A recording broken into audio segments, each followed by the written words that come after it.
তো guys finally এখন বাইকটা কিন্তু আমার স্টার্টে আছে, তবে এয়ার ফিল্টার বাদে যেহেতু আছে, তো ভাবলাম আপনাদের অরিজিনাল সাউন্ডটা একটু শোনাই কেটিএম এর। দেখুন আপনার সাউন্ডটা ভাই কি স্মুথ।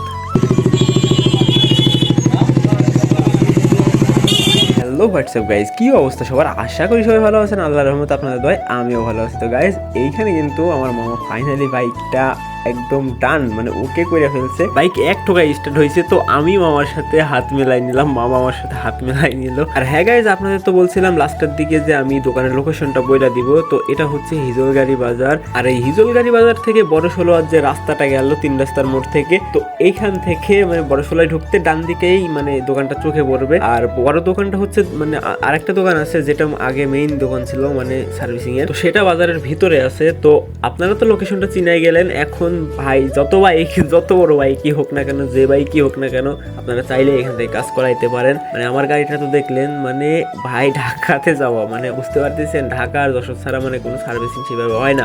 আর সেটা আমি মনে করেন যে এলাকাতে, নিজের এলাকাতে, তাও মানে বাড়ির পাশে একদম এটা করলাম। তো মামা আমার হঠাৎ করেই বলতেছে যে মামা যা এইভাবে একটু চালিয়ে আয়। মানে গাইজ বুঝতে পারতেছেন, মানে আমি মনে করতেছিলাম তার আগে ও বইলা দিছে, আর আমি নিয়ে বাইকটা মানে সোজা এখন একটু মানে হালকার উপরে সার্ভিস মানে দেখবো যে কেমন হয়েছে সাউন্ড টাউন। তো গাইজ আমি চালানোর পর সাউন্ড কোয়ালিটি যেটা বুঝতে পারছি, সাউন্ড কোয়ালিটি যেটা আপনাদের শোনালাম, চালানোর সময় একদম সেম, মানে কোনো ডিফারেন্ট নাই, একদম স্মুথলি একটা সাউন্ড। তো আমি আবার ওই দিক দিয়ে ব্যাক আসলাম। তো গাইজ বাইকের এই লুকসটা আপনাদের কেমন লাগছে অবশ্যই একটু কমেন্টে জানাবেন।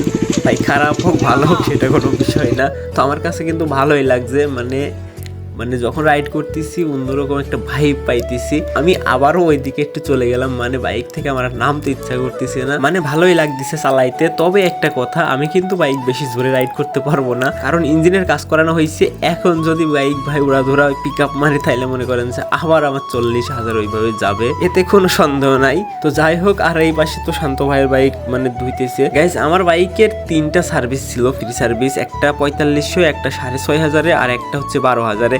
তো আমি তার ভিতরে মানে ঢাকাতে যাইতে হবে, মানে বিষয়টা এমন, ঢাকাতে বা যশোরে যাওয়া লাগবে। আর সব থেকে বড় কথা, যাওয়াটা বড় কথা না, বড় কথা যেটা হচ্ছে গাড়ির কাগজ নাই, মানে সেটা মানে যাওয়াটা তো একেবারেই অসম্ভব। গাইজ বাইকটা যেটার জন্য নষ্ট হয়েছে আমি মানে ধারণা করছি, মানে সেখান থেকে মানে ম্যাক্সিমাম আমি কোম্পানিতে ফোন দিয়েছিলাম, তারাও সেম কথাটা বলছে। এইটা মূলত হয়েছে লোকাল মানে তেল নেওয়ার, মানে পেট্রোল হোক অকটেন হোক, এই গাড়িতে মানে অকটেন আমার বলছিল, সাজেস্ট করছিল কোম্পানি থেকে, মানে যেগুলো সাজেস্ট করছিল বলছিল যে এইগুলোর বাইরে যদি বেশি মানে অন্য কিছু করো তাহলে কিন্তু বাইক বেশি দিন যাবে না। সেটাই আমার হইলো, খোলা লোকাল তেল নেওয়া যাবে না, মানে অকটেন নিতে হবে, তাও পাম্প থেকে, ভালো পাম্প থেকে, যেন কোনো ভেজাল না থাকে। এইরকম ভেজাল থাকলে ইঞ্জিনে ধরা করবে। তো গাইজ যাই হোক, সর্বশেষ আমি বসেছিলাম আমি গাড়ির ফাইনাল লুকটা দেখার জন্য পাশের একটা দোকানে। আর গাইজ বুম, দেখেন মানে আগের যে লুকটা, গাইজ পুরো আমার আগের লুকটাই ঘুরে আইছে বাইকটা। তো এটা হচ্ছে ফাইনাল লুক। তো গাইজ আজকের ভিডিওটা এই পর্যন্তই। সবাই ভালো থাকেন, সুস্থ থাকেন, দেখা হচ্ছে কোনো